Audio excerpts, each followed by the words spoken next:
Hello friends, welcome back in my YouTube channel R F का nursing classes. तो आज हम लोग डिस्कस करेंगे मेंस्ट्रुअल साइकिल। इसके पिछले क्लासेस हम लोग मेंस्ट्रुअल साइकिल में डिस्कस किए थे, पार्ट 1 उसका डिस्कस किए थे और आज इसका हम लोग पार्ट 2 डिस्कस करेंगे। तो सबसे पहले अगर आप मेरे चैनल पर नए हैं तो प्लीज़ मेरे चैनल को सब्सक्राइब कर दे, वीडियो को लाइक कर दे और जो बेल आइकन है उसको प्रेस कर दे, जिससे मैं जो भी नेक्स्ट वीडियो अपलोड करूँ उसका नोटिफिकेशन सबसे पहले आपको मिल सके। तो स्टार्ट करते हैं आज से क्लासेस। कल हम लोग ओवेरियन फेज डिस्कस किए थे और आज हम लोग डिस्कस करेंगे, जिसमें कि ओवेरियन फेज में हम लोग डिस्कस किए थे फॉलिकुलर फेज और ल्यूटियल फेज।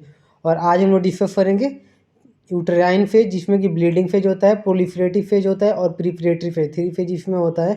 तो फर्स्ट आता है हम लोग का ब्लीडिंग फेज। तो ब्लीडिंग फेज में दे रहा है हम लोग का bleeding phase is also known as menstrual phase या कैटामेनिया फेज या मेनफेज या पीरियड, यानी कि जो ब्लीडिंग फेज होता है उसको हम लोग मेंस्ट्रुअल फेज भी बोल सकते हैं, कैटामेनिया फेज भी बोल सकते हैं, मेंसेस भी बोल सकते हैं और पीरियड भी बोल सकते हैं। नेक्स्ट दे रहा है फिजियोलॉजी ऑफ ब्लीडिंग, यानी कि ब्लीडिंग फेज में जो ब्लीडिंग होता है वो कैसे ब्लीडिंग अराइज होता है, उसका फिजियोलॉजी क्या है। तो दे रहा है eight the end of the luteal phase corpus luteum disappear, यानी कि जब फर्टिलाइजेशन नहीं होता है, जो कॉर्पस ल्यूटियम जो होता है वो डिसअपीयर हो जाता है 26 से 28 दिन के बीच में। हम लोग डिस्कस किए थे इसके पिछले क्लासेस में।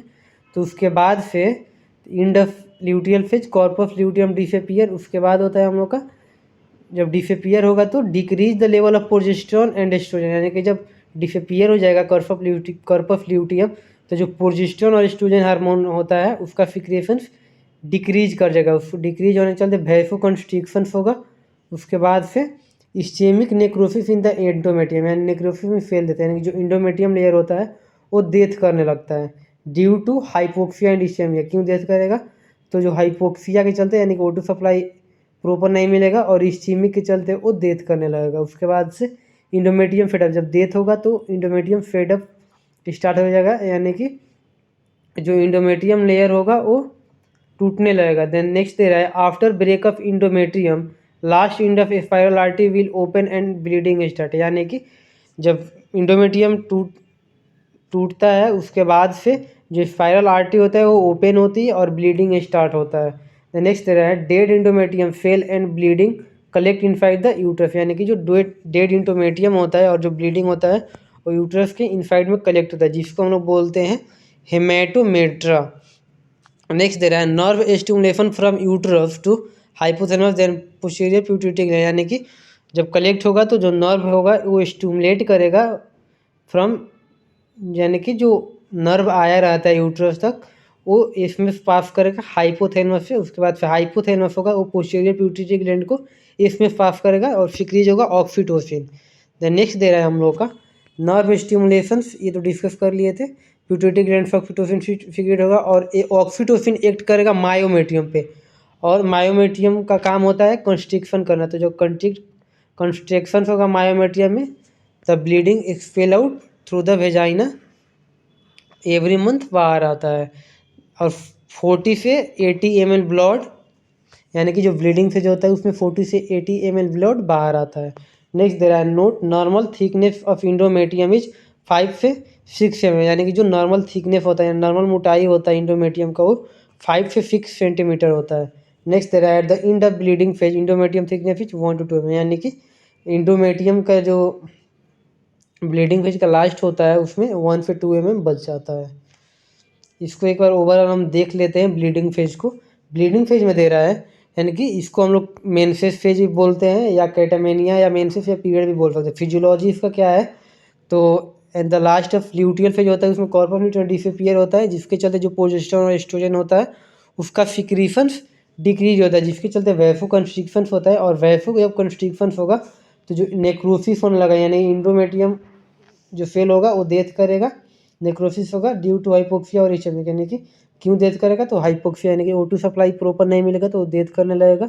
उसके बाद फिर जब डेथ करेगा तो इंडोमेट्रियम फेडअप होगा। उसके बाद से after breakup endometrium last end of spiral artery will open and bleeding start, यानी कि जब फीडअप होगा, यानी कि जब इंडोमेट्रियम ब्रेक होगा तब क्या होगा, जो स्पाइरल आर्टरी होगा वो ओपन होगा और ब्लीडिंग स्टार्ट होगा। ब्लीडिंग स्टार्ट होगा क्या होगा, जो यूट्रस होता है उसके इनसाइड में कलेक्ट होगा। जब यूट्रस के इनसाइड में कलेक्ट होगा तो नर्व स्टिमुलेशन होगा।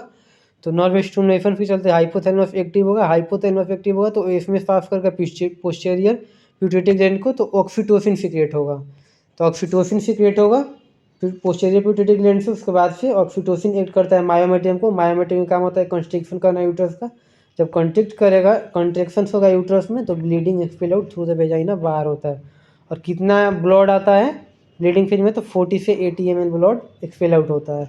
नोट किया, नॉर्मल थिकनेस इंडोमेट्रियम का होता है 5 to 6 mm, और in the last of endometrium यानी कि ब्लीडिंग फेज होता है, इंडोमेट्रियम का थिकनेस हो जाता है 1 to 2 mm। नेक्स्ट है हम लोग का प्रोलिफरेटिव फेज। प्रोलिफरेटिव फेज में हम लोग क्या होता है, duration of this phase is about, यानी कि जो प्रोलिफरेटिव फेज होता है उसको 6 से 14 डेज का पीरियड बोलते हैं हम लोग। At the end of at this time follicular phase are continue into ovary, यानी कि इस टाइम में जो फॉलिकुलर फेज होता है, यानी कि जिसमें फॉलिकल का फॉर्मेशन होता है, वो ओवरी में कंटिन्यू रहता है। Release of oestrogen from growing follicle, यानी कि एस्ट्रोजन ग्रोइंग फॉलिकल से रिलीज होता है। Endometrium fail increase and thickness of endometrium up to 3 to 4 mm at the end of this phase, यानी कि इसमें बोल रहा है प्रोलिफरेटिव फेज का ड्यूरेशन होता है यानी 1 to 6 होता है ब्लीडिंग फेज, यानी कि 1 से 5 या 6 दिन तक 7 डे तक भी ब्लीडिंग होता है। उसके बाद से आता है हम लोग का प्रोलिफरेटिव फेज, जो कि 6 से 14 डेज तक रहता है। इसी में हम लोग का फॉलिकुलर फेज, यानी कि फॉलिकल का फॉर्मेशन ओवरी में कंटिन्यू रहता है इसी फेज में। नेक्स्ट दे रहा है, यानी कि इसमें दिया है this follicular phase are continue to into ovary, और जो ग्रोइंग फॉलिकल्स होता है उससे एस्ट्रोजन रिलीज होता है, और इंडोमेट्रियम सेल का जो थिकनेस होता है वो भी इंक्रीज करता रहता है इस फेज में। और इस फेज के लास्ट तक 3 से 4 mm थिकनेस हो जाता है इंडोमेट्रियम का।